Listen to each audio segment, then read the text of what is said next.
I've got the looks and the charm of an old movie star. Cary Grant, if you will, so I find it bizarre that this girl should refuse to step into my car. She must be shy, she'll come around, it's just a matter of time. Aurora, Aurora.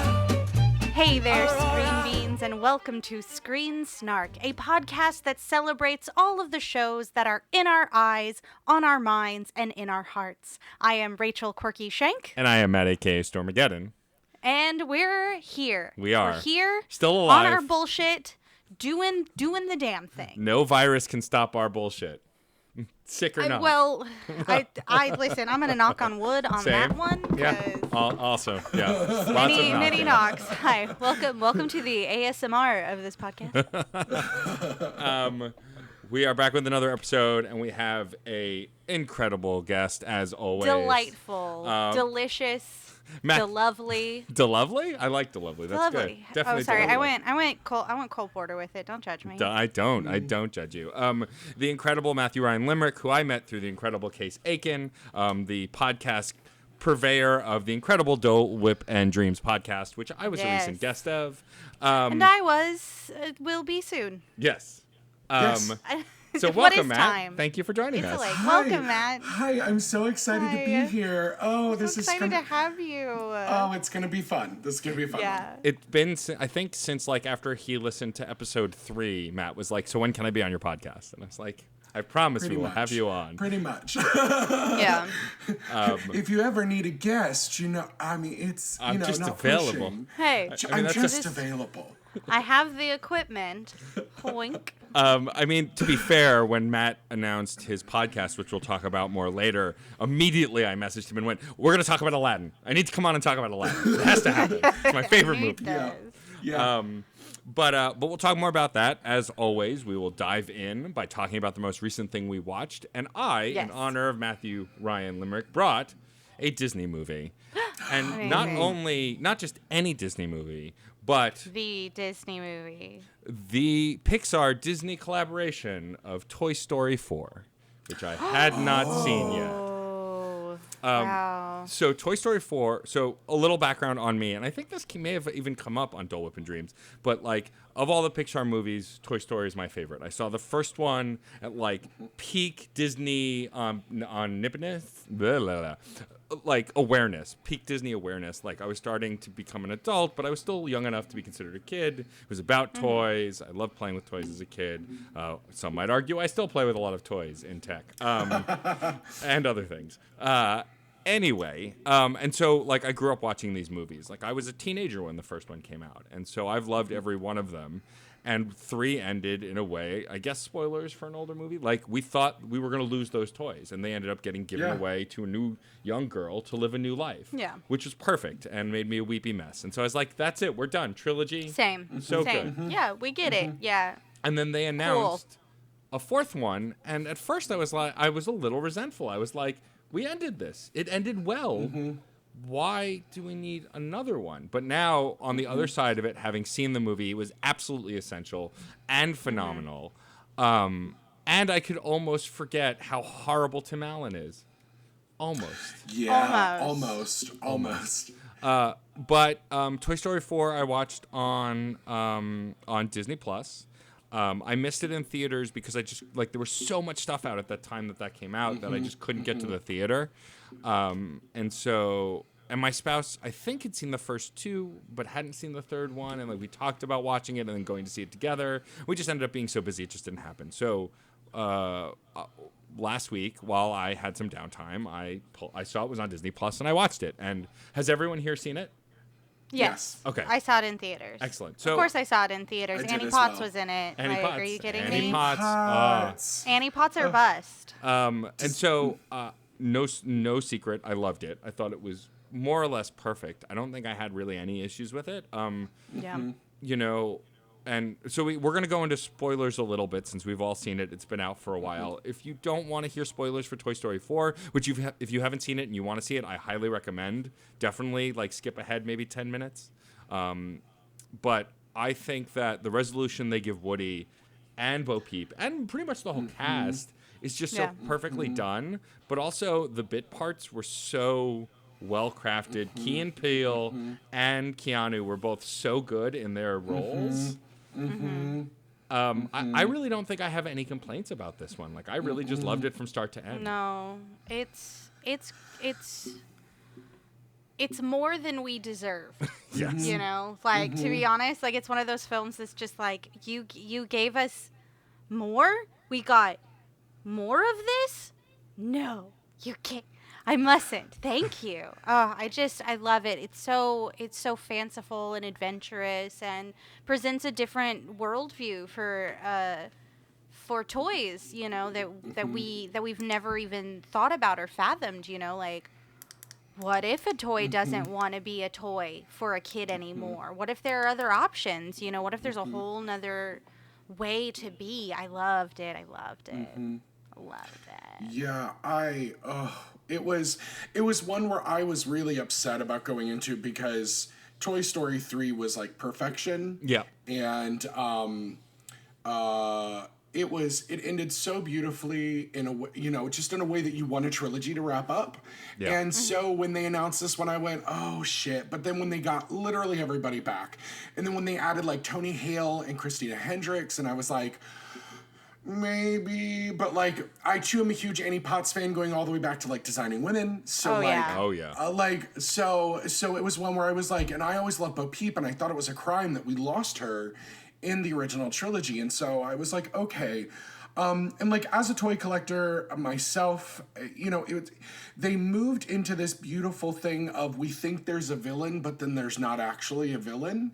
Because it's this idea of like what happens when, you know, we see what Jessie could have become in Toy Story 2 when she had been rejected. And, but you know, it's the character of Gabby Gabby ended up being so deep and interesting, and Bo Peep ended up being so wonderful, like her arc, and then what ends up happening with Woody and the introduction of Forky. And there, you know, there are just all these things that I think it's set up. It existed so beautifully in that world that I don't want any more. But I think it was that actual ending that we didn't need, because like what we answer that story, which I think we're talking about now, is like what happens when like a toy that was cherished by someone isn't meant to be that next kid's toy, and like that's a hard one to deal with. So I think it was beautiful. It was handled interestingly. And I think it was interesting that we did like a year jump. It wasn't that much time between Toy Story 3 and Toy Story 4. But that is the benefit of having a voice cast versus a live cast, is you can do that. And, you know, it sets Buzz up to actually like lead all the toys, which is nice. So Yeah. But, you know, despite Tim Allen being a shitbag. So Yeah, I really love the casting. Like Christina Hendricks. Like, of course, I'm a voice actor nerd. I know the names of so many voice actors. It just takes up useless space in my brain.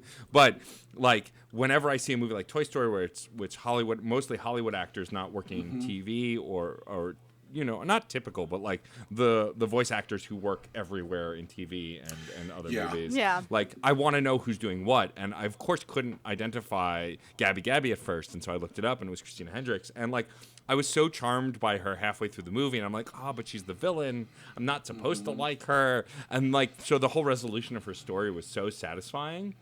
But also, Tony Hale coming in as Forky. Like, never have I watched a character win me over so fast. Like, I mean, the first moment where he just goes, I'm trash. And I'm just like, me too, buddy. Me too. Aren't we guess all? you- Same. Oh, you know, it did the thing where I immediately left the theater and went to Target and went, I want all the Forky merch. Where's all the Forky merch? Right, yeah. I think I bought like 4 miniatures, an action figure, and a Funko Pop in one sitting, because I just went, shit, this did so good. You know, and which ultimately, isn't that kind of what it's so, and it was so adult centered, but still had so much for the kids. But like, it was really, that was for like our age group and the mom and dads, which I'm guessing are also probably in our age group, like, it was really, I think, for the adults. Yeah. At the end of the day. But, you know, Disney did that thing where they went, okay, it's for the kids, but is it really? You know? Yeah. And they did that so well in the third one that I didn't think they'd be able to do it again this time, and that they did. And also, like, it reminded me why I fell in love with the old movies. Like, when I was a teenager, I had a Woody doll. I had a Buzz action figure. Like, I loved those things. And, like, it just, I think I couldn't have predicted it to be as good as it was. And I really have no complaints. If you've seen the Toy Story trilogy, absolutely see the fourth one. It's absolutely worth it. And what I really love also is that the majority of the characters with agency who the story revolve around, besides Forky, are women or women identifying characters. Bo Peep, Gabby Gabby. Like, also, give it up to Gabby Gabby's minions and how they were never not creepy, ever, in the movie. They were always creepy the whole time, which is perfect. But, like, I love the dynamic shift, especially considering how male-centric, of course, the first one was, both with Andy being the lead human and then, you know, Buzz and Woody and them fighting over everything. Like, this was just such a flip from the very first to kind of show how far we've come, which I thought was kind of really brilliant. And I think they handled the Don Rickles as Potato Head Yeah. Absence well. Yeah. Because I mean we've got pretty much everybody is still there. So I mean, so I thought they handled it in a really respectful way, and they had him only speak when he had to, which, you know, yeah, he's Potato Head, but you know that I thought that was one of those things. I went, oh. You know, because I figured Disney would recast him, but I think out of respect, because he does have the legacy that he has, it really was, you know, it was good. Yeah, and like, I mean, there was another passing, but it was only after the first movie, I think. But Jim Varney used to be the voice of Slinky Dog, but it's been someone else, I think, since 2 on. Yes, that is absolutely correct. But also, this wasn't Potato Head's story, and this was mostly Woody's story. So yeah, reusing some dialogue from Don Rickle or using brief voice clips made sense. Yeah. Right? Because in a way that, while Rise of Skywalker was infuriating in a lot of ways, like, I understand what they were trying to do with Leia. I don't feel like it worked, but I understand their heart was in the right place. And I feel like this is a similar thing, but because it was cut down so much, it was definitely delivered better because it didn't stand out as much. So Toy Story 4. I think that Toy Story 4. It's definitely worth seeing. It's my favorite Toy Story because it like, I thought nothing could wrap this series up better than 3, and 4 did it. And like, so now if they did a 5, like, I'd probably just be all in, because at this point I feel like they'll make lightning strike every time. Yeah. Ugh, what a quad, you know? Yeah. What a saga, I suppose. Quadrilogy, I guess, or something. Quadrilogy? Sure, why not? I like it. I'll take it. So, Matt Storm. Yes. If you had to describe Toy Story 4 in 3 words, using neither toy, nor story, nor 4, how would you describe this? And then we wait. Yeah. Toys for life. Fine. It's a sentence. It is a sentence, but you did use toys and 4, but it's fine. I used toys with an S, which is different toys. from toy. And then 4. And 4, the word 4, not number 4. Wow. They're spelled differently. Wow, They're different words. I don't know. That makes me think of like the bad like off-brand Disney shirts you see at Walmart in Orlando, but it's like Buzz and Woody with like a bad sideways hat and like meme sunglasses, because your mom doesn't want to buy you the $30 Buzz and Woody T-shirt, so you get the $5 one from Walmart. Yeah, exactly. Yeah. It's fine though. I feel it in my heartstrings. Okay, I feel good. that. I'm glad I got away with it. If our guest is okay with it, then I am. Yeah, it's fine. It's fine. Loopholes, they fine. exist. One more thing, Matt Storm. You didn't talk about Keegan-Michael Keyes and Jordan Peele being standout in that movie. Ducky and Bunny and Ducky. So good. The story they tell in the post-credits where they make it up, and it's like they just show their fantasies come to life. It's perfect. so good. It's Chef's so kiss. good.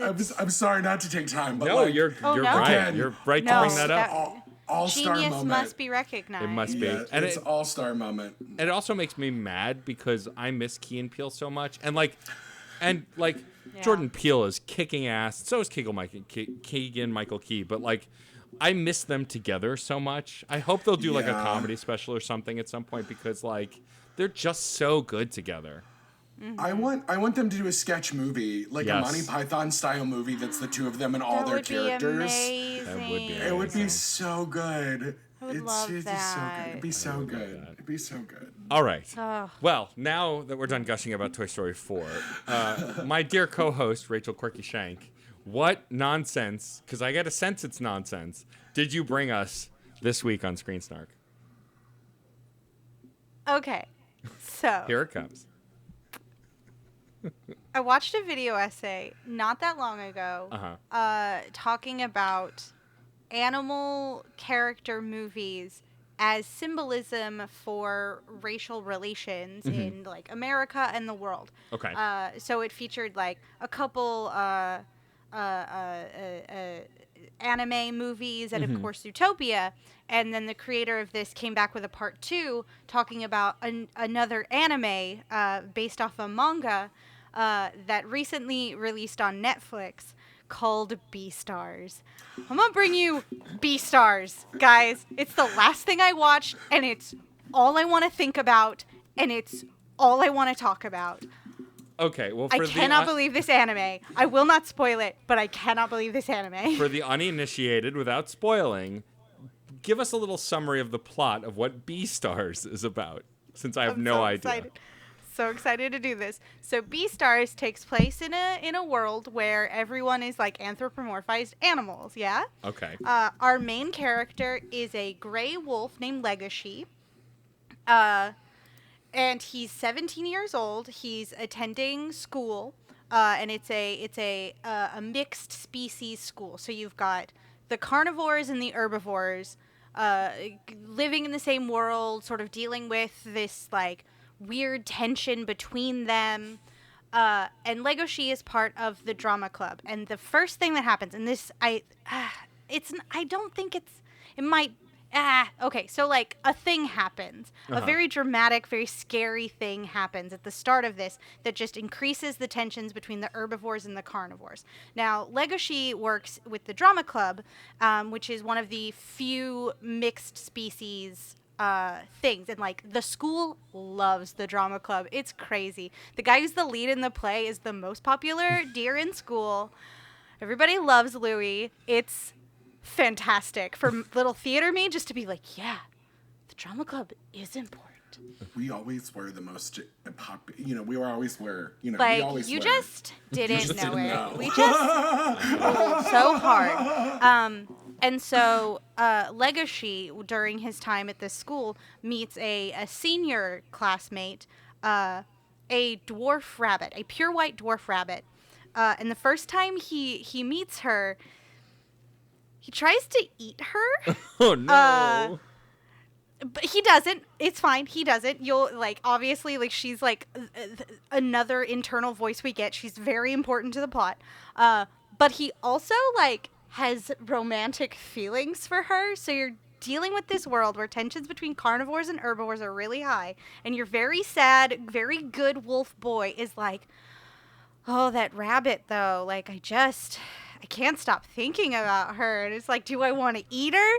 Do I want to kiss her? What's happening? And like, Same. I mean, it's mostly like actual hormones, so, you know. yeah, That's like my it's entire very, dating history. it's very like teen drama. And then she, the rabbit, Haru, has got a bit of a reputation around school of being, very interested in the attention of the males of the school.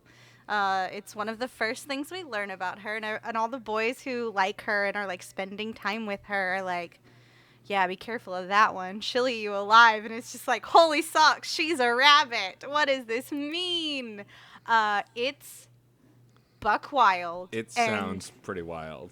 And like weirdly brilliant. Like it's this Okay. piece that kind of like gets you from the start. Like the inciting incident just kind of is like, oh gosh. And then you just spend a lot of time living in this world that has like really big tensions because like the carnivores are not allowed to eat meat. So like dealing with their diet, they're much bigger than the other species. Like you've got mice classmates who are very, very little, and then you've got like huge tiger students, you know, who are like towering, and it's a world where everybody's like different sizes. And then there's a subplot where one of the hens of the school is very proud of the eggs she supplies for lunches. It's great. I have It's so many questions. amazing. It's okay. They can eat eggs. It's fine. Don't even. It's fine. I think they also can eat fish. So I don't know. Are there no fish classmates? No there's fish classmates, but there are lots of bird classmates. I'm not interested. I was hoping for an octopus classmate. I'm not watching. If no. only. No, they're all sort of like land and sky dwellers. But yeah, so and there's like a seedy underbelly to this world that Of the course there carnivores is. know about, because of course there is. Like a It has black to be. market. I love it. That's It's Anime great. 101. It's great, and it all like culminates in this like crazy rescue sequence, and I can't stop thinking about this anime. And so like, it's a season, right? It's not a movie. it's one season, Okay. and so I cannot wait for season 2. My whole life is now hinging on season 2 of Beastars. I cannot believe this. Like, I went into it after watching the video essay about it and like knew what was gonna happen from the jump, and it still was like, I can't breathe. Like, I can't believe how great it was and how it like grabbed my heart and like squeezed it, because I just feel so bad for Legacy, because he's just like, I don't know what to do with myself. I'm just trying to blend in and be good and not stir up too much trouble or show my fangs, you know. This Haru girl, I just can't stop thinking about her. How do I confess my feelings? How do I tell her like the first time we met isn't the first time she thinks? Like, I just love it. I love it. It's so So I can I can't. relate, though not to this because I haven't watched it yet, though now I guess I have to because it sounds fascinating. But like one thing that I like about spoilers to a degree is if the material is strong enough, the emotional impact isn't lessened by knowing the punchline. Like, Yeah. and I think I've talked with Rachel about this off air, but like I watched all of the info on Undertale and Deltarune, which are 2 games by Toby Fox, and knew the spoilers before I played them. But when I played them on my Switch, I still was gutted by those storylines. And it's because the writing is done well. So good. And I feel like with any good movie, like it sucks to have something spoiled for you. But if the movie's good enough or the show's good enough, you'll still feel what's meant to be felt, right? Because like music or anything else, if the art is good enough, it'll make you feel something.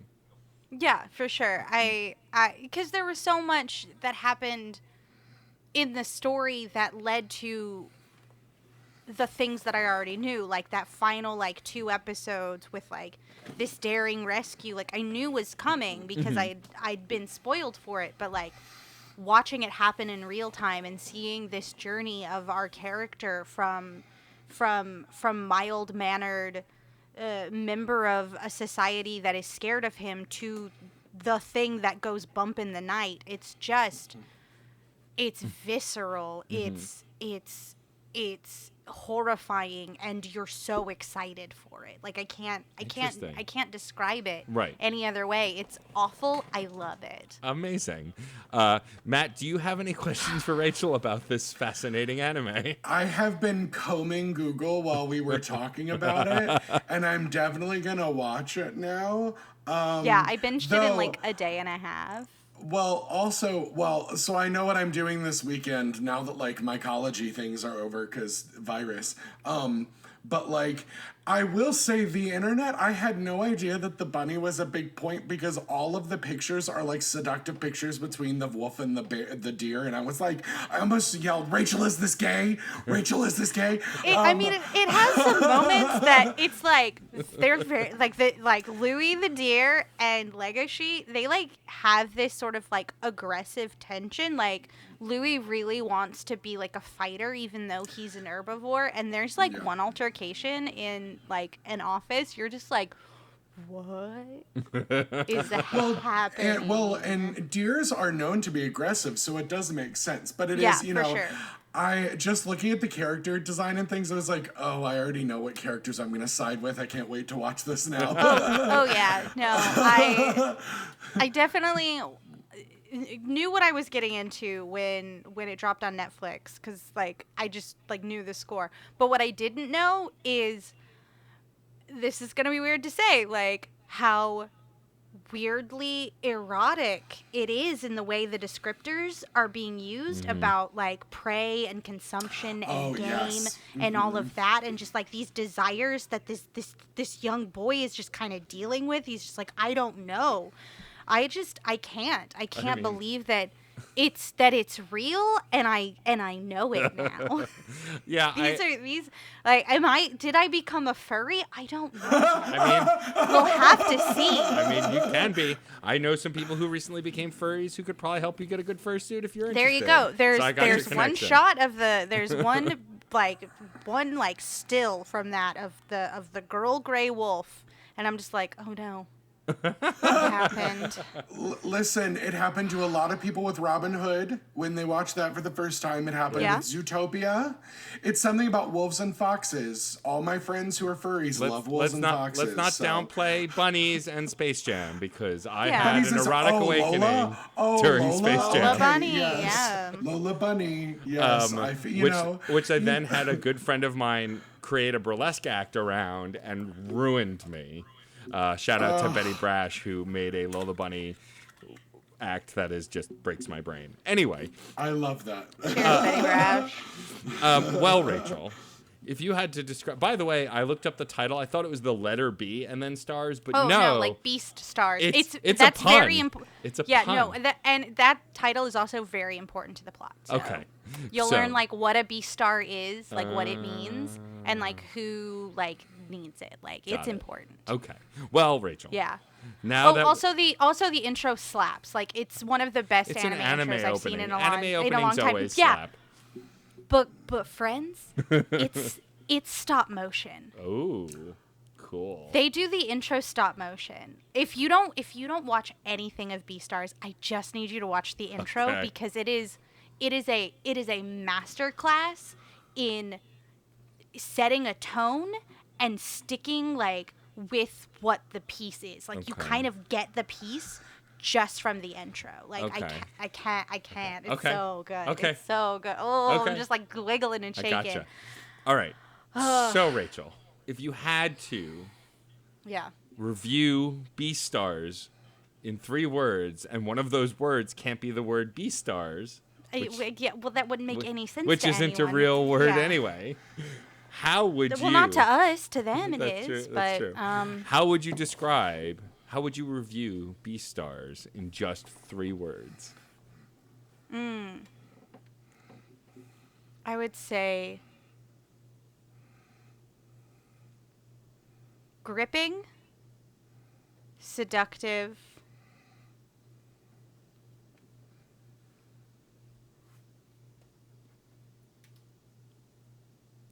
evocative, I guess. All right.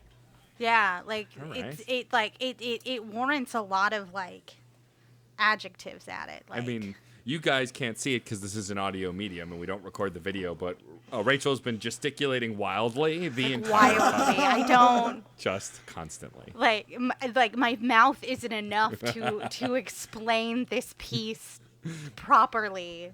I Like get it. holding it in my hands I'm like go- a child. I'm or going to something. watch it and then text you live while I watch it. I'm just going to Yes. I'm yes. Absolutely. real nervous about that because I loved it and I'm just like it's violent and it's like sexy good and things. All and good like things. All good I'm things. I'm Dean Pelton with Dalmatians now. Like that is what has happened to me. Wow. I've gone full Dean Pelton Dalmatian. All right. All right. Well, with that My said, skull, I'm gonna open it up. Yeah. moving on to our incredible guest, Matt. Matt, what have hello. you brought Hello. us this week? So I'm gonna bring a current movie playing in theaters, though theaters aren't going to exist for about 6 weeks here in about a day or two. So Yeah, that's true. I don't know if people are going to see it. Maybe it'll get released online early. That'd be lovely. But I'm going to talk about Onward from Disney and Pixar. Oh, awesome. Excellent. I saw that. I have Yeah. not, but I'm you know, eager to hear about it. I figured it's on brand to bring in multiple ways of also like my obsession with nerd culture and D&D as well as Disney. Yeah. And so it's also I felt a lot of things, all that were good, and it was the best distraction for 90 minutes for what bullshit's happening right now. Yeah. So, like, I just thought it was a really great one to bring and encourage anyone to go see in, like, the day before Regal Cinema shuts down. So, but I don't think Alamo's shutting down. So if you've got an Alamo near you, spend a little money, go see an Alamo movie. Yeah, you can see who's sitting where so you can make sure that there's social distancing. Yeah. Well, as of this, most movie theaters are only selling half of their capacity, so you can only that's sit actually every other really seat smart. anyway. So yeah. really smart. So Onward, I'm sure, or I don't actually know. I want to preface this with, I think Disney has marketed this movie so poorly. Yes. Yes. And has not. Let's rephrase. They have not marketed this movie.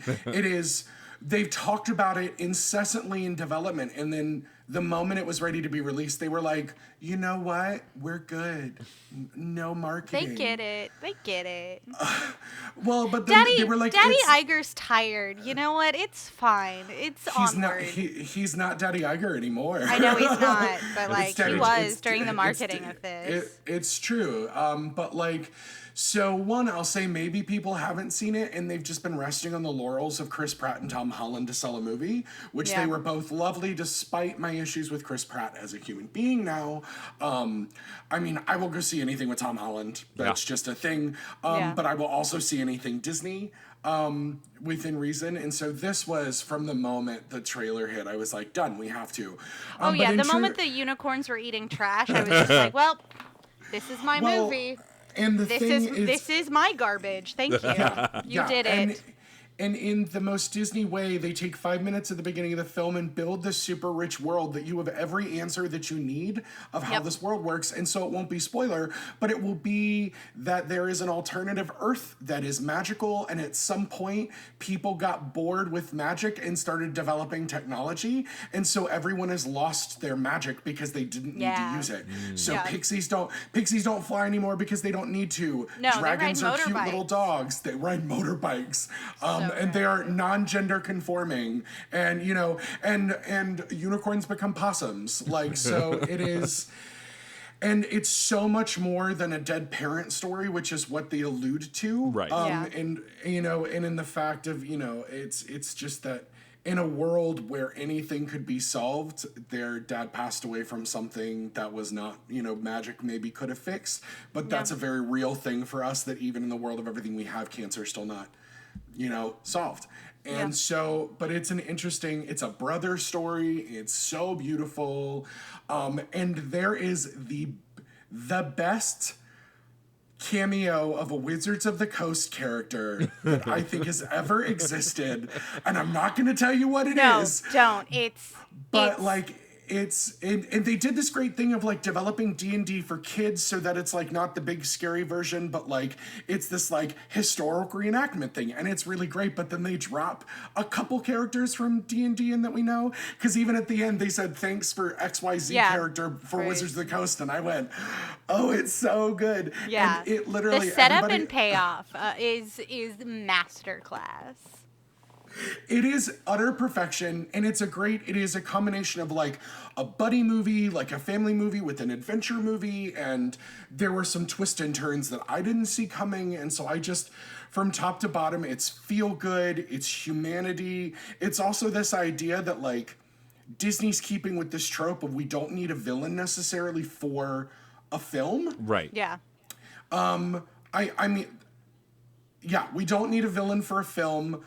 There is this thing that Disney does that I don't agree with, but I get that it's for kids, that we still have this adoration for all police officers. Yeah. And while I know a lot of really amazing people who are police officers because Same. they do want to protect and serve, and maybe it's also from living in New York for so long, and now that I live in Florida, and you know, it's just one of those like, I can't do it. And so it was interesting there, and it was there's a subtle LGBT character that is voiced by Lena Waithe, who was awesome, and it was super subtle, and they dropped it in, and they didn't make a big deal.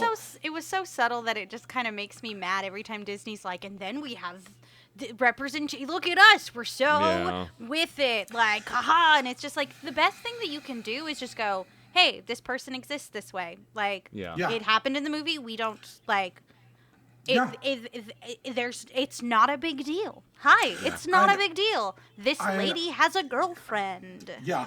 And I will say that, like, Disney, what I will say is, like, Disney did not actually, like, toot their own horn with this one. It was Million Moms that kind of ruined it for everybody. And again, it's such a small character that it's still saying that, like, queer people are on the periphery. Yeah. And, you know, she was a Cyclops. But I do also understand that they were working within, like, they developed, like, the looks of 8 different, like, versions of characters that we know from fantasy, and so that one just kind of worked. I loved Octavia Spencer as the Manticore. It's the best mom journey that I think has ever existed on That's film. what I've heard, yeah. And Julia Louis-Dreyfus she's amazing. Phenomenal as the mother, and again, I don't want to ruin it, but she is a huge part of the battle that commences at the end, whatever that battle is. She's a huge part of it that does not need her own saving, which I fucking appreciated. So, like, top to toe, I did not have a single issue with Onward, other than the fact that I could not find merchandise in store when I went to get it. They've released like 16 pieces of merchandise, 4 of which are Funko Pops. So that was my biggest complaint, was I couldn't go out and buy action. I wanted action figures and I couldn't buy action figures. That was my biggest conflict with it. But I recommend everybody watch it. I'm hoping maybe that. So my issue with it is it's done only as Good Dinosaur, because there was no marketing, and like everybody's even.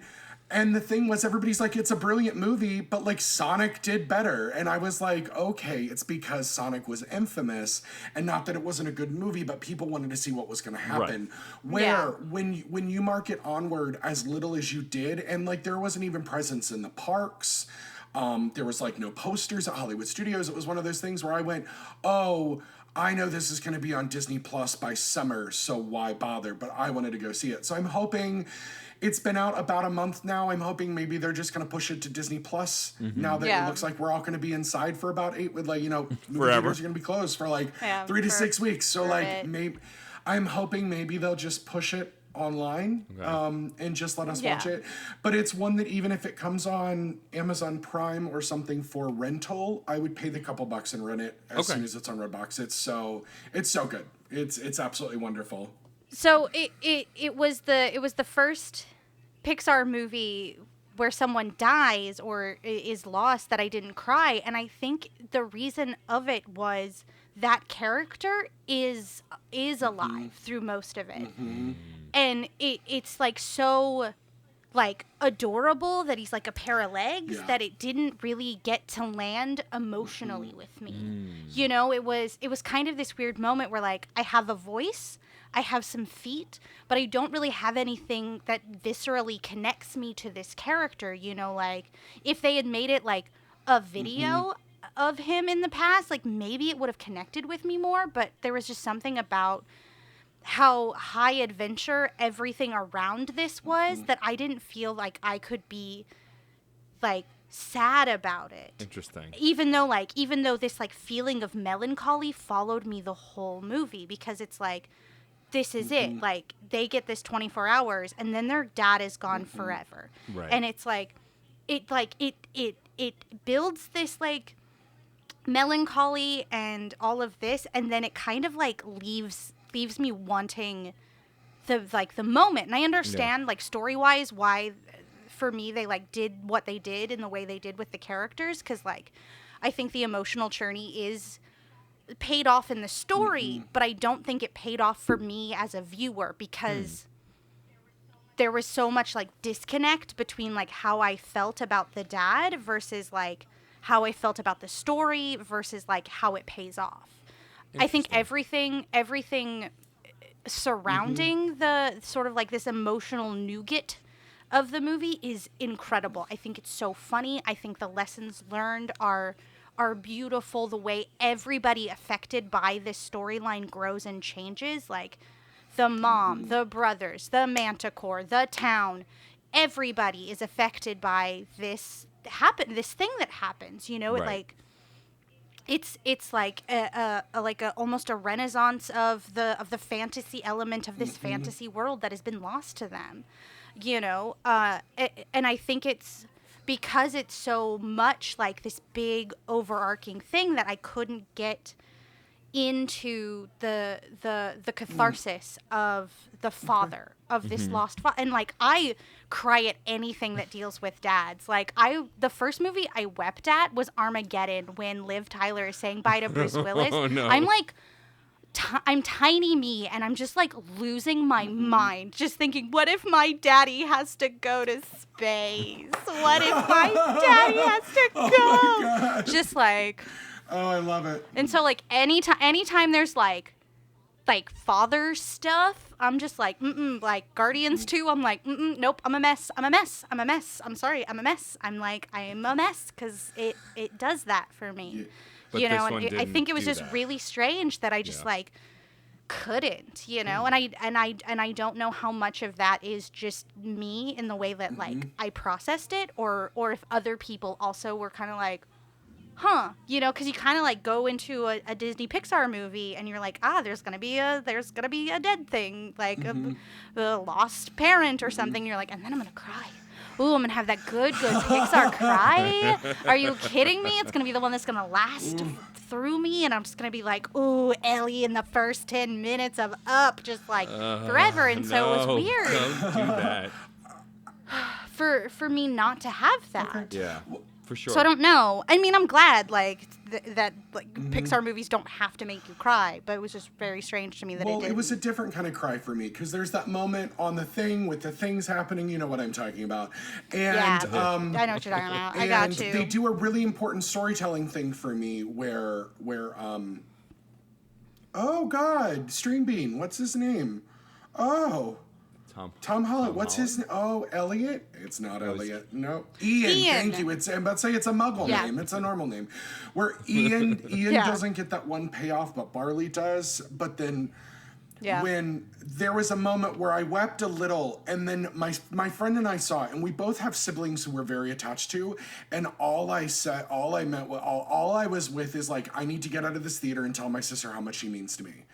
And like, I wished Yeah. I had seen. I wish I could that have was seen it with her. beautiful, So for and- me, it was a different kind of feeling that I don't always get from a Disney movie. But I didn't cry, because like the last Pixar movie was Coco, where I was in.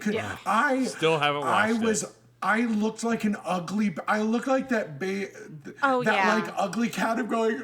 Like crying, like just animal just noises, red. just not every adult in the theater crying. So I think Yep. I knew it couldn't be that cathartic, because if it was, then I was going to call my dad and just sound like a little bitch on the phone. And so, but like, so Yeah. I will agree with you of it was cathartically very different than other Pixar movies, because it wasn't even the same Yeah. cry I had to Toy Story 4. So, so you know, it was different, and I couldn't tell if it was they were trying to evolve how they were telling their stories, or if we're just looking different because it was a different set. But it makes me go, I have no clue what we're in for with Soul, because that one looks like it's going to be Oh my God. a whole other kind of heavy. I have no idea.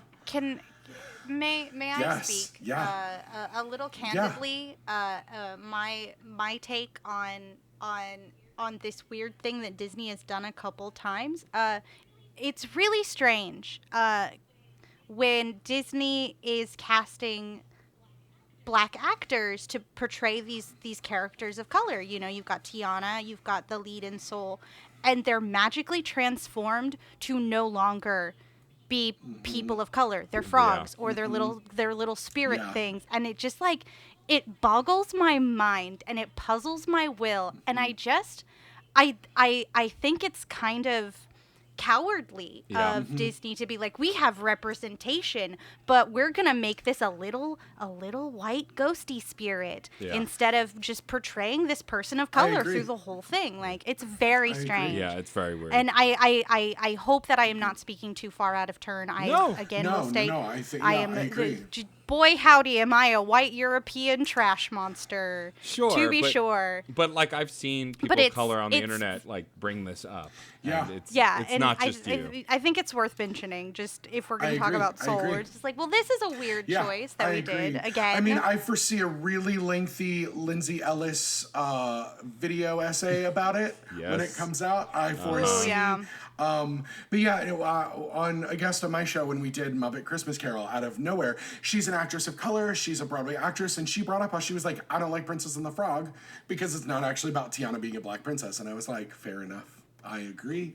You know, I see. Yeah, I mean, I foresee that soundtrack is going to bop because it is an entire jazz soundtrack. So, like, that I think is Yes. going to be really great. But I agree with you in the same way of, like, it's also got, like, a sidekick in Tina Fey. So, like, you know, it's one of those things that I think it's going to be about the soul experience, and another one of those, oh, look at how similar we all are as people. Let's put our differences aside. Yeah. And I was like, but we're not but then we're not addressing the actual, like, racist white Republican elephant in the fucking room. So, like, Yeah, the very like it's another one of those movies where like colonizers can be like, we're good now, aren't we so good now? Like, Yikes. aren't we all equal? I don't see color, you know, like I'm and I just wanna- colorblind. Bleh. I just want to vomit, and it's just like, no, that's.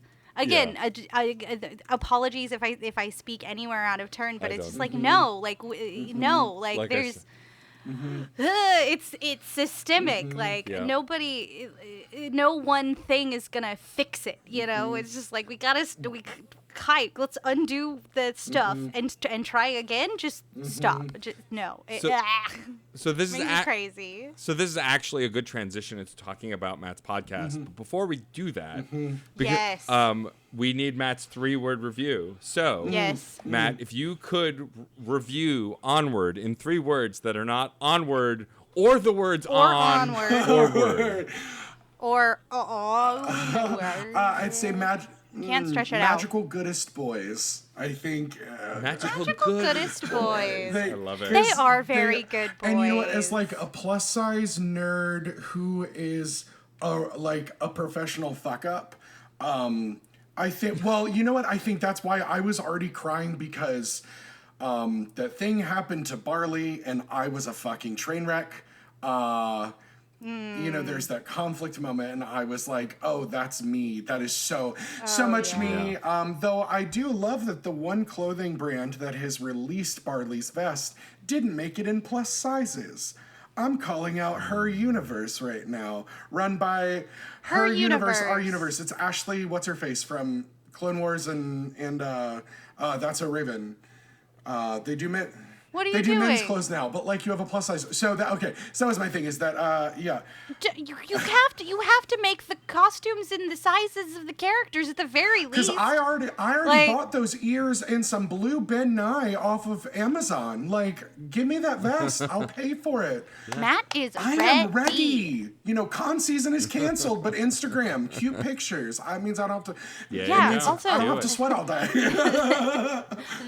The Comic-Cons will be televised. It's true. It's Yeah, true. that's It's true. Yeah. So that I'd say Magical Goodest Boys, and it is the best. Magical it's Goodest Boys. yeah. It's really nice. It's yeah. so Awesome. wonderful. Yeah. I'm- Don't. But please don't let my experience pepper any instinct you have to not check this out, because like as a fan of Dungeons and Dragons, as a fan of road movies, as a fan of adventure stories, as a fan of like pretty much everybody in this voice cast, like it is worth watching. And I think especially in like this time when you're kind of just feeling a little like on edge and weird, I think Onward's a really good feeling movie. So like check it out when it comes to your couch.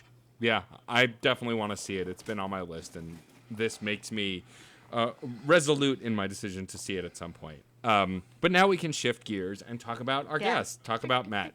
So Matt does a podcast called Dole Whip and Dreams, which is a Disney-themed podcast. And the reason I said that the conversation before is a good transition is because, for example, the most recent episode that's out as of when we're recording is my episode on Aladdin, and I, as a white, straight presenting queer human, you would think wouldn't have a lot to say about Aladdin, as it, I am a white person. But I did want to come to it talking about how I know it's problematic, but I still enjoy it and still discussing openly the issues. And what I love about your podcast, Matt, is that you don't just talk about the Disney movies as a fan and just like fan at it and like just squee about it. You actually dive into the history in the beginning and talk about the problems openly.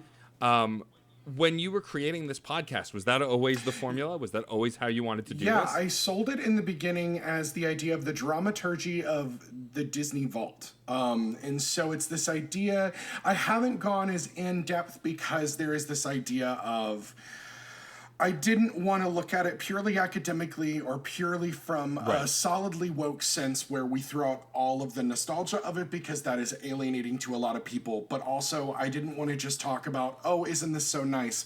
Oh, it was all perfect. Oh, I worship it. You know, I worship at the Church of the Mouse. Yeah. They have done really brilliant things, but for a long time, they've done some of the worst fucking shit in the world, and the people that have run them.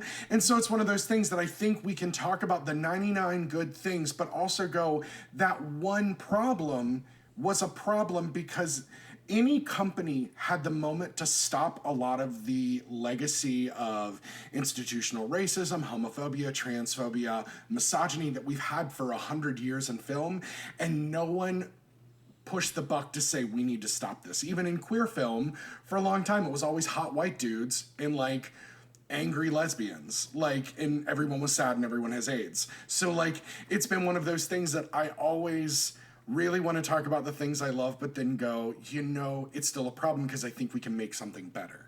But like the things that informed us as we grew up are really important. Like, you know, so for me, those were those important things, but like, I'm a Disney kid through and through. I worked for the company before. I'm about to start working for the company again. I will always see what they make. My parents are Disney people, to the point of where we just always had Disney movies around and things, and it seemed wholesome and family in a way that still was like lovely.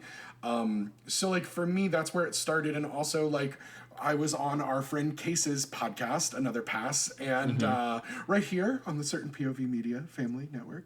And so it was one of those that I was like, oh, this is fun. I am loud and gay with a lot to say. So like, why not start a podcast? And so it was one of those that we did Spice World together. And that was the night that I went, I think this is something that's going to work. Because Case asked if we had anything to pitch, and I went, you know what, it's coming this fall, and I'm going to make it come this fall. So it's also because there are a lot of my friends who have really interesting points of view, who are all working tangentially in entertainment some way, and I really wanted their opinions and their voices to also be heard, and really interesting things to talk about, because the world is so accessible now. And I think if enough of us continue to say some things, like, the companies are going to perk up and they're going to listen, or we're going to go into those companies and we're going to make those changes ourselves.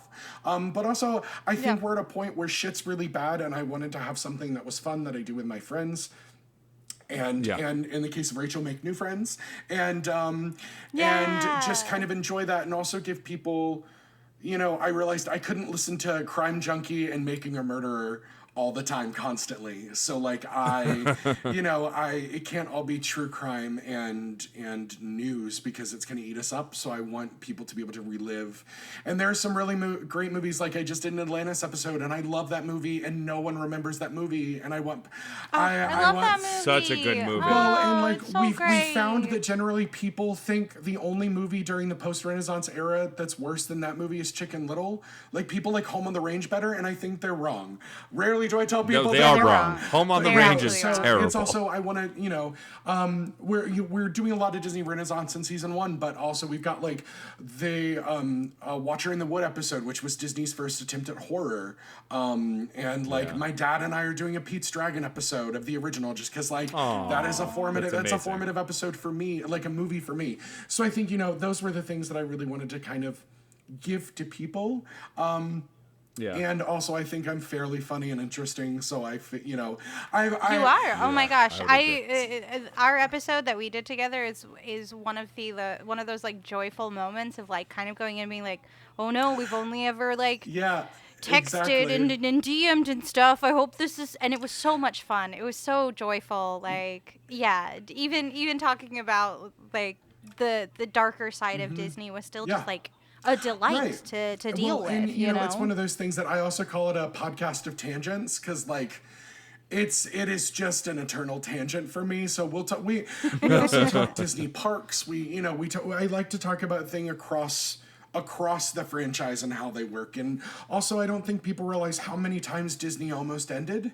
And how almost closed their doors for good. Between parks, I'm a little worried we're right there right now. All of the Disney properties are literally closed across the entire world for the first time in the creation of the international parks. And so it's a little scary, especially because I'm supposed to start a job there in August. And I must say I'd never at any point speak for the brand or the company. These are my own opinions. I just gotta put that in there. But yeah, it's important. But I think if people know all of the I also find the history of Hercules only happened because someone wanted to make Treasure Planet. Those are those things where I go, holy shit. Or Matt, in our episode, it was really hard for me doing the pre-show because I love Howard Ashman and he passed away due to a complication of AIDS. If you listen to that episode, I out and out cry on the pre-show. Yeah. I literally re-recorded that 6 times and I just couldn't not get that in there.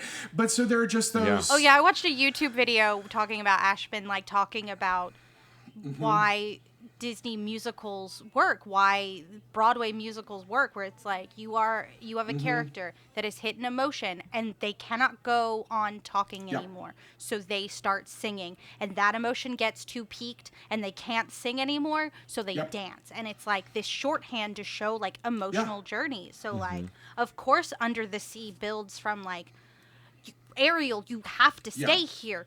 Please stay here. I'm going to sing to you to convince you to stay here. And it's not even enough. So now we have to dance about it. And just hearing Ashman talk about that as this important mode of storytelling, this evocative way to do stuff, and knowing what he went through and what his end was. I wept more about a YouTube video than on right. Yeah. Well, and so those are all those reasons that I wanted to do the podcast, and I'm continuing to do the podcast.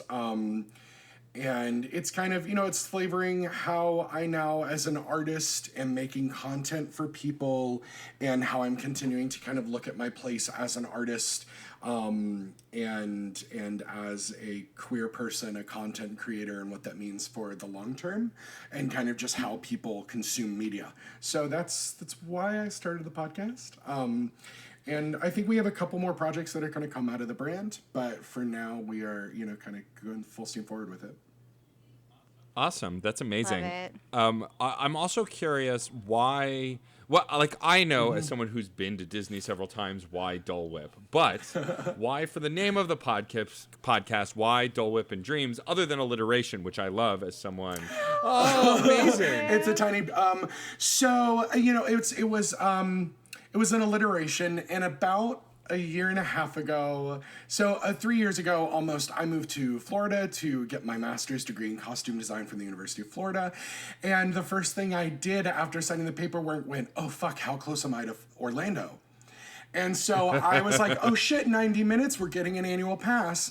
And so I decided I was gonna try to figure out through Disney to figure out how to Instagram worked. So because for a lot of regional theaters are now hiring people into arts admin that understand social media, they understand Instagram, they understand the algorithms. And so it started off as, and we were going twice a month. And I saw all these people that would just wear cute clothes and eat all the food and take really great pictures, and it looked like they were having fun. So I was like, you know what, we're gonna try this. I'm gonna jump in, I'm gonna figure Instagram out. I clawed my way to about 3,000 followers, which isn't a lot in the grand scheme of Instagram, but it was one of those where we would all figure out how to take pictures, and I bought a tiny ring light for my phone, and I always loved Dole Whip. It was the cheap thing when I was on my college program in 2013, back when the Florida minimum wage was $7.25.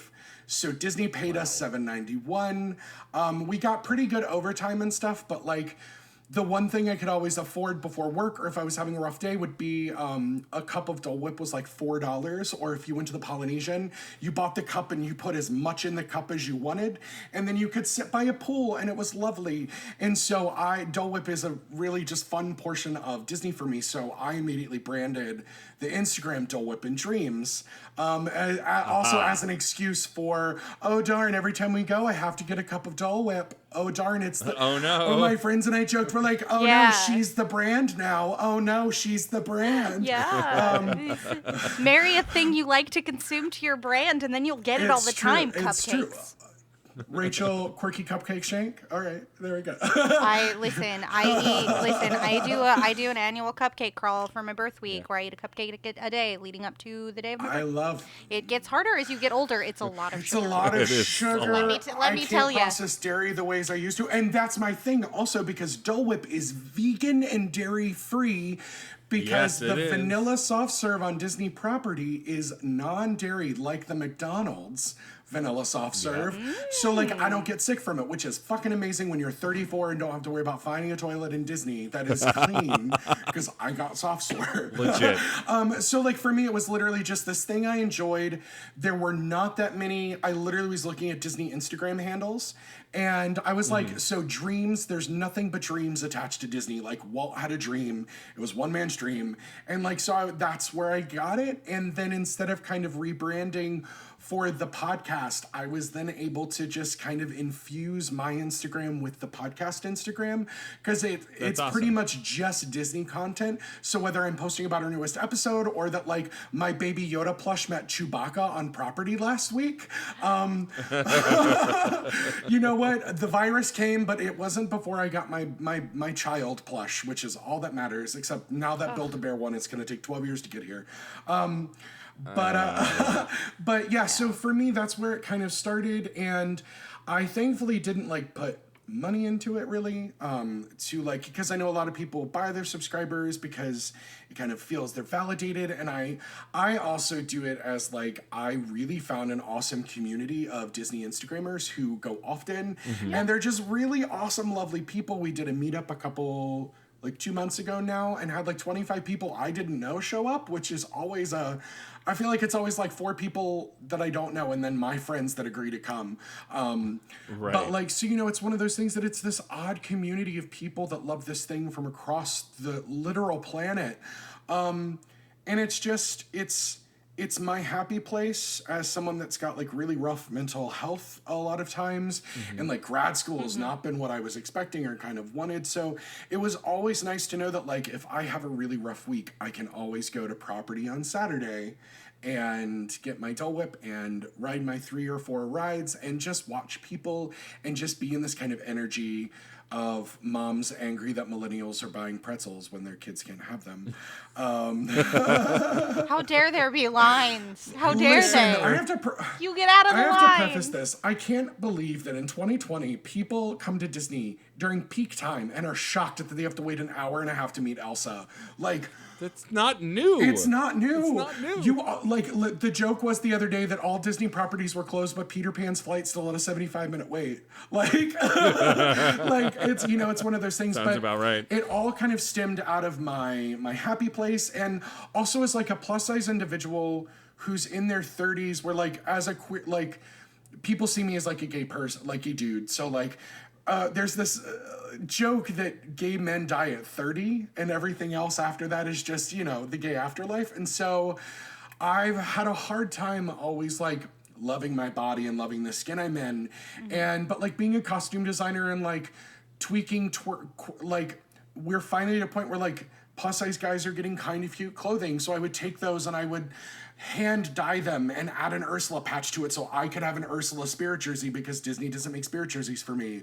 Or I love plus size characters like Baymax, so I made a whole line of Baymax clothing that I can wear to the parks that are like comfortable and nice, but like are cute for me and subtle enough. So it was also an excuse for me to like have to put myself out there like full body pictures and not crop in and not worry about is my face red and like do I not look great today? I'm in a hat, am I sunburned? These things to like love the body I'm in and remind myself that like I'm still like a viable, like lively queer person who deserves love and respect, which is hard in contemporary society to do. And so that was another thing of the thing. A lot of my friends kind of fell into it too. Now everybody kind of like contours and beats their face and uses cute mascara, fully makes up, and everybody. Amazing. And we'll sometimes coordinate, and we'll Disney bound and these things. We always do Dapper Day together, and there aren't a lot of plus size men that do it other than like the guys that go with their wives, or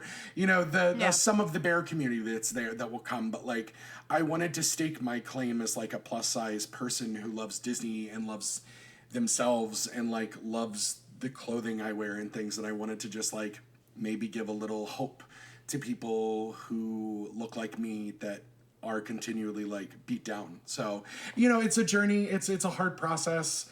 The 30, no one warned you that your body's going to hurt and you're going to gain a lot of weight in your 30s. No one warned you. Yeah. So, nope, nobody.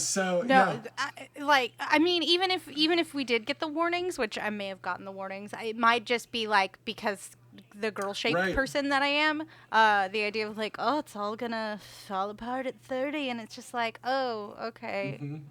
But like, honestly, like, okay, I'm fine to drive around in my jalopy. Are you kidding? Yeah, exactly. Yeah. Take me down. Just try. You can't. I'm gonna just. It's fine. I'm comfy. Who cares? That's about it. Just like take them away. But yeah. But that's no, really but like lovely. finding that self-love through like finding a community, I think is deeply resonant with myself, and I would say also with Matt Storm. Sure. Like where you find your tribe in the places you like to be, and they will bring you joy. Yeah. Well, and like for this podcast specifically, like Rachel and I, like, and I think we told this story on the show before. We tried Screen Snark a year before Screen Snark actually happened. Like we recorded an episode that for now is still lost to the vault with a lovely director who was a good sport, but we clearly didn't know what we wanted. And like we recorded that episode and it never came out. And then Rachel and I both got busy and we saw each other every so often, but we didn't really chat. And then when we reconnected as friends a year or so later, Rachel was like, hey, do you want to try and do that thing again? And I was like, yes, let's.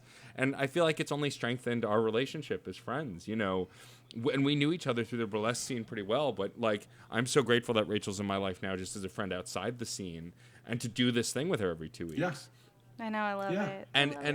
And I think that the podcasting community itself, I mean, I went to PAX East recently, and like just the sense of community around video games is something that is hard to see on the internet sometimes because everything's so toxic.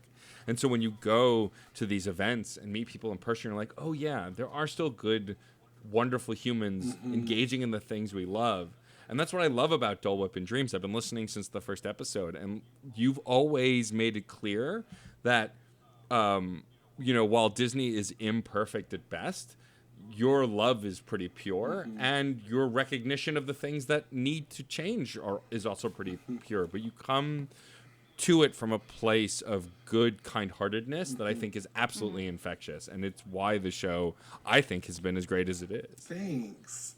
It's You're welcome. I mean, you guys know this too. It's hard. I will say the hardest thing is there's very little support out there for independent podcasts that are not on a network, or it is hard. So like I'm ecstatic when I get 400 listeners in an episode. I get so excited. Just that like people who aren't me are listening, or my friends are listening, and I think anything that I can do to like lead to a breath in someone's maybe anxiety or mental health for the week, if I can help them for that 90 minutes that we do the episodes, like that's. Plus, it was just an excuse to like reconnect and hang out with some people that like live in New York or live all over the country that are doing things. Oh, yeah. And it's a nice time where I can, because I'll always say, oh, we record for 90 minutes, but some of the people that I've known for a while will end up talking for an hour after that or whatever, just to kind of reconnect and make sure people are okay, and kind of checking in, and in a way that like it seems oddly more personal than even like texting someone regularly, because you're still, there's always, I try to always do a Skype or a face-to-face, just that way, even more that way, because I will always step on someone if they're saying something. But you know, you get to see them, and that's why I think, you know, we're in a weird time right now where people are being told they have to stay inside and stay away from people. And so, like, I think I'm recording 5 episodes this week. Of this plus bank 'em. Well, I'm about to be moving a ton because I just found out my summer gig got canceled. So I'm now like before this I was feverishly looking for a theater job, considering everyone's like, we don't know if our summer season can happen now, and I was like, well, I need to be in Orlando in August, but I'm out of Gainesville in May, so what do we do? But you know, I think it's one of those that, you know, it's I'm hoping that people who haven't listened to Dole Open Dreams can maybe use it to get through the isolation. It can encourage other people to just call their friends and talk to them, talk about things, do viewing parties, because you can do that now through Disney Plus and Google. You can do that, which I love. Disney. Yeah, I just did a hangout with a friend of mine, a Google Hangout, and I shared my screen and we played Jackbox. She was up in Inwood, we were here in Astoria, and just like to like see a face and to like talk to her, you know, it was friend of the podcast, Liz McClone. It's fine, don't even worry about it. Amazing. We hung out. Friend of the pod. Yeah, so and so like planning like, hey guys, let's all get online this night and like. We'll stream a movie together, you know, we'll all just like sit in our homes, you know, like we are physically socially distancing, but we are so inundated with ways to stay connected, you know, through video, through the internet. Nationalize the internet, everybody. Just like it needs to be a utility now. Like in this time of like of social distancing and like isolation, like it should also be on par with electricity, with running water. Like we need the internet. Like this, we will not survive like economically as humans if we don't have this. Like anyway, nationalize the internet. Well, so like it's the thing. I still feel like electricity should be free. And like this isn't like these things should be human rights at this point. Like, what are we doing? At the University of Florida, literally as we're recording this, we just got the email that we are going permanently online for the rest of the year. Not all of my students have facilities to be able to Zoom into class every day, and I'm teaching a costume design class, and I have. Well, one, this is strange. It's a design class with 20 students in it who are all learning to design for the first time, and they're a group of scenic, lighting, sound, stage managers, and costume designers. And I have to say, they'll probably listen because they all follow me on Facebook, so they might listen. And they are 20 ridiculously brilliant artists. Like the work they are doing is so far above and beyond where I was at their age, and it is so amazing to see them so passionate. And now to see them online literally gutted because they're having to move home. Half of them have no support system at home, and a lot of them also can't guarantee that they have constant internet, are going to be able to be online for class and be present and not have to like work. Like, you know, like going home means they might have to work to help support their family, or they already work. A lot of my students, we found out this summer, they work 3 jobs to afford to go to a state school because they can't live on campus. It's just not really a thing for most of our students. Because we have 80,000 students or 65,000 students, but 6,000 beds on campus. So like most of our freshman class can't even live on campus, which to me, like living on campus for a year or two was just like part of the college experience. But like they're doing such brilliant work to know now, and it is for the betterment that we're not trying to have class, but like it's really hard now for me to go, okay, does everybody have what you need to succeed? What can I do for you as a graduate student who's teaching your course? Help you survive in this time where your friends have been ripped away from you. You're maybe in an unsupportive environment, but also you're trying to graduate from one of the top 7 universities in the country. So like it's one of those things. It's just like, it was important that we did, but then that made everyone suddenly go, oh wait, do our students now have what they need to succeed? Because we have not made things like this basic human rights. you know, I mean, we're still arguing whether people of color and queer people deserve not to get the shit beaten out of them in the street. So I guess internet and electricity are out of a realm of possibilities. Yeah. Not to get too political on the show, but. No, oh It's please, fine. no. Capitalism can bite the big one in the Yeah. biggest Yeah.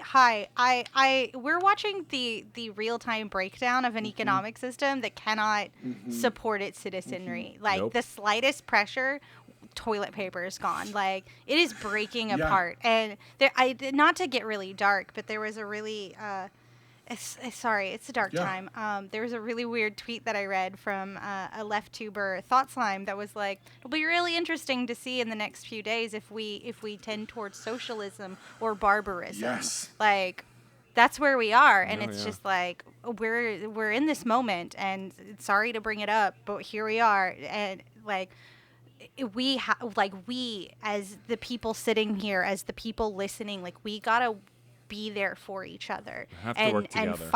fight the fights for others, you know. Yeah. Like if you're sitting there and you're like fine and you're safe and you're comfortable, like it was Mr. Rogers who said find the helpers, but here's the deal, like if you're listening to this and you're the adult, you're the helper now. I'm Yeah. sorry to like freak you the hell out, because it freaks me the fuck out every day, where it's just like, I'm the helper now. Like, I'm the thing that Mr. Rogers needed for children to feel safe about. And like, that's Yeah. what we need to be for each other, for the working class, for our fellow humans. Like, we need to stand up. We need to sign petitions. We need to get angry. We need to demand more of the people who have more power to step up and be the helpers as well.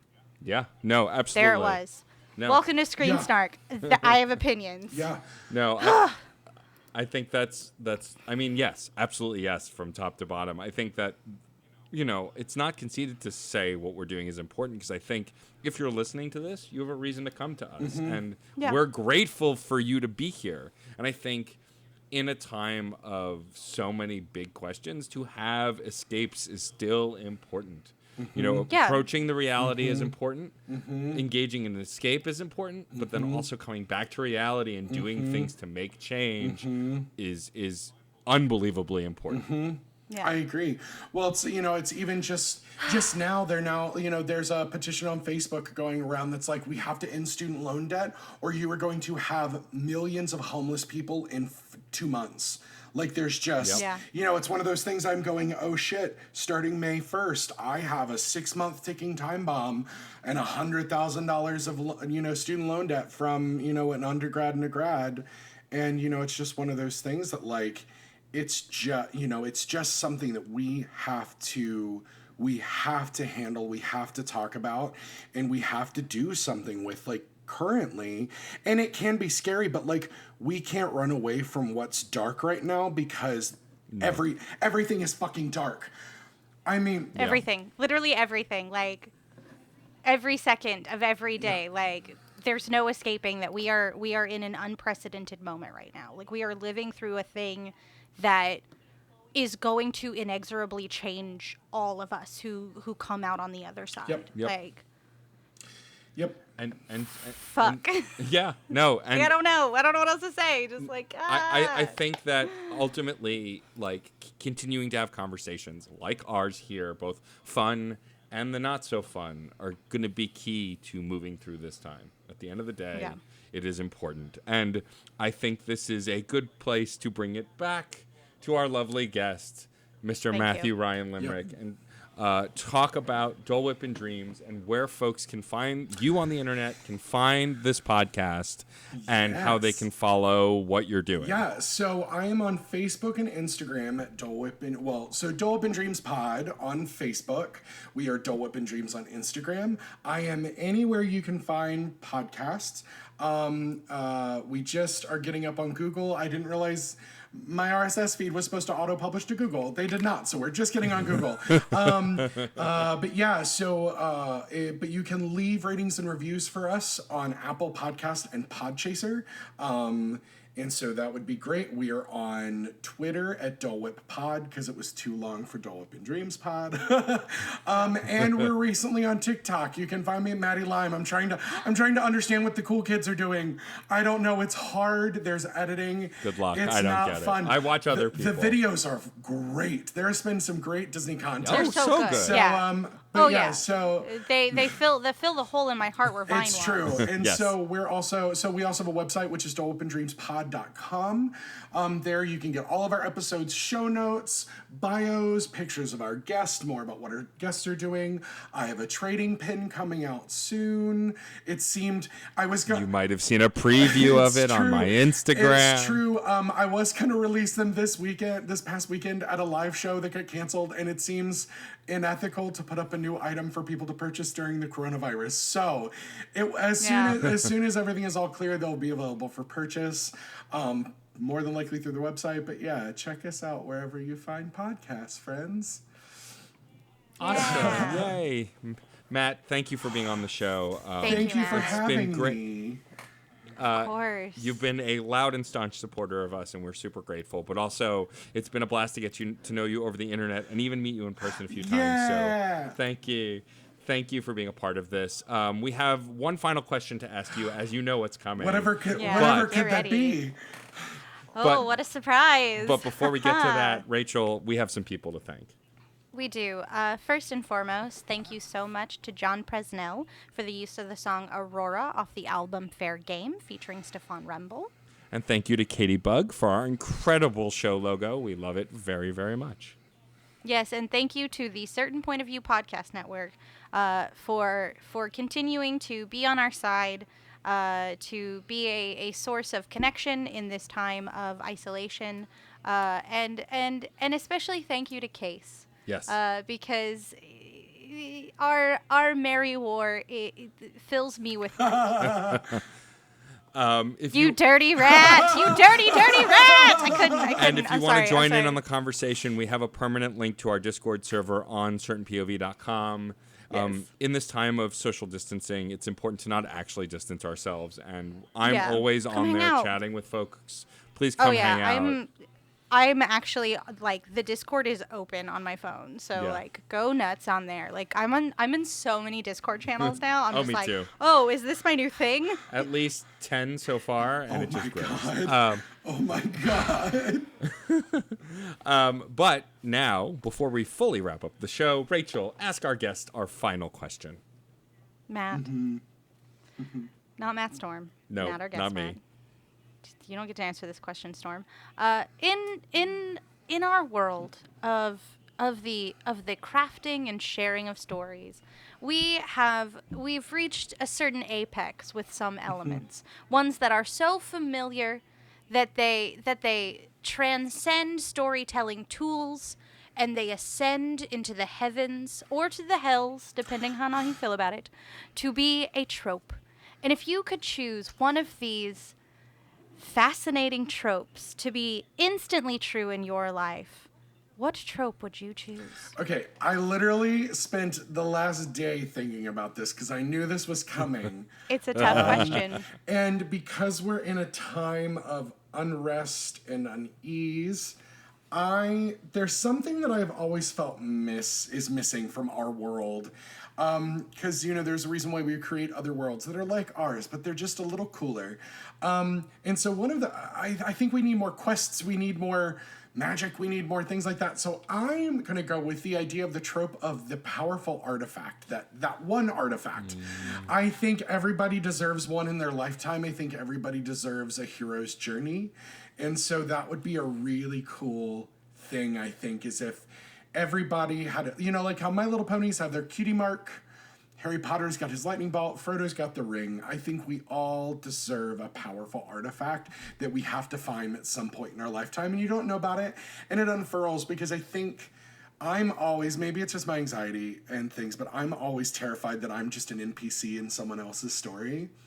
And so, and a lot of days, I still have a full collection of like Digivices and Harry Potter wands and Nice. things. And so, Yeah, Digivices. Digivices. Yeah, they're just those things that I keep on shelves that like Sure. maybe you could, or get a power. For years I've always wanted to be a Power Ranger. So like. Yeah. One of those things, like, we all want that, like, great thing that we get once in our lifetime, and it, maybe it changes you, maybe it doesn't, but, like, everybody should get that one cool journey, and I think that would just be really cool. Amazing. What a great answer. Yeah. That's phenomenal. Beautiful. I love that. Yeah. Excellent. The MacGuffin with meaning. Yes, the MacGuffin Yes. with meaning. MacGuffin with meaning. That's what I'm gonna call that trope. Yeah. Haha. Well, one more Gotta final get thank that. you. Thank you Phoenix so much, gem. Matt, Oh, for being on the show. Thank you. Thank you, Thank you all Matt. for staying on your bullshit every episode. I appreciate Of it. course, We're we happy have to. to. We have to. This Somebody's got to do it.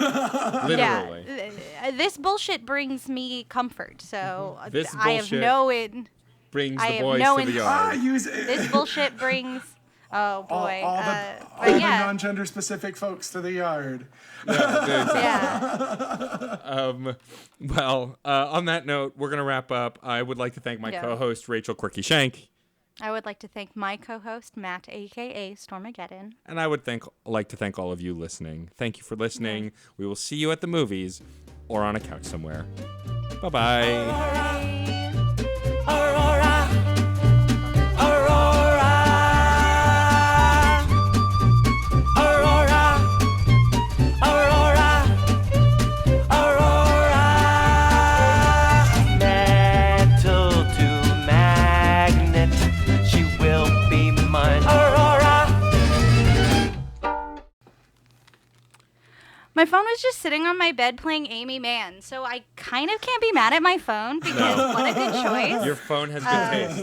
Very good. But taste. also, I turned the volume all the way down on my phone. Okay. For a third time, we're going to do this. It's Yeah, going to happen. yeah. And I'm so excited. I'm going to write down that we're back on it at 42 minutes because holy shit, guys.